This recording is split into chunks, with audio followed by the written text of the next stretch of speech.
The Cold War saw the United States do everything it could to build an alliance of countries to oppose the USSR. Keeping these allies on board meant that the United States often had to make concessions. These concessions were not extended to Britain and France, though, during the Suez Crisis, throughout which the US threatened economic repercussions unless Britain and France withdrew. So why was it then that the United States went against two close allies instead of just letting it slide? As you'll know, during the 1950s, Britain and France's empires were collapsing. And in Egypt, the British were trying to stick around for longer than the Egyptians wanted. And after the Egyptian monarchy was overthrown, the new rulers there were keen to make sure that the British left quickly. The Egyptians also wanted the Anglo-French Suez Canal Company to relinquish control over the canal to Egypt so it would have full control of its waterways and its revenues. When the British refused this, Egypt's president Gamal Abdel Nasser seized control of the canal by force. To the east of Egypt, Israel was watching closely, since it also had a gripe with Egypt in that Nasser's government blocked Israeli ships from using this strait.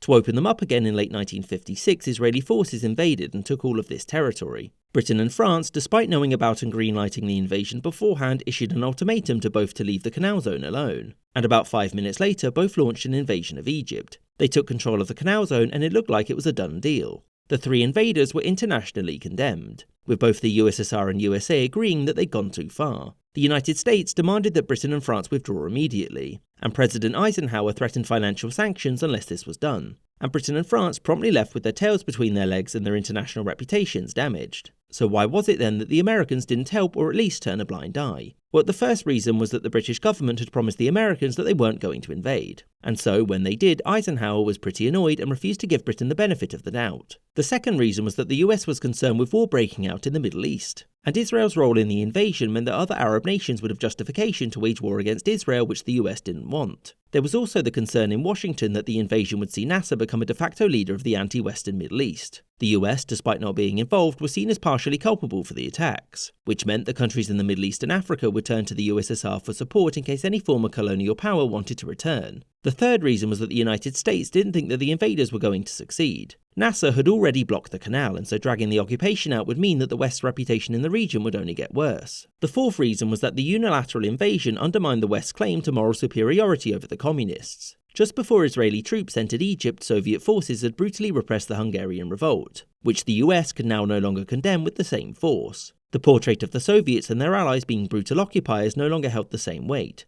As such, the US had to make sure that the invaders left, ending some careers and making it clear that these two nations were no longer superpowers that could act of their own accord anymore. Thank you for watching, with a special thanks to my patrons: James Bizanet, Sky Chappelle, Kartoitska, Marcus Arsner, Yu Duan Wang, Anthony Beckett, Blue Cardinal, AF Firefly, Spencer Lightfoot, YN Hockey, Captain Psydog, Alex Schwinn, Gustav Swan, The McWhopper, Robert C. Perkins, Castle Bravo, Michael Holbert, Shuenin, Marvin Cassow, Rod D. Martin, Spinning Three Plates, Andy McGeehee, Kumun Yoon, Mirza Ahmed, Maggie Patskowski, Danny Atanasio, Calling Dr. Howard, Dr. Fine, Dr. Howard, Nova Historia, Copper Tone, Words About Books Podcast, Winston Kaywood, Remco Heusman, Jim Stromberg, Charles I, Lord Beak, Betkabot, and Mohammed Al-Kakani.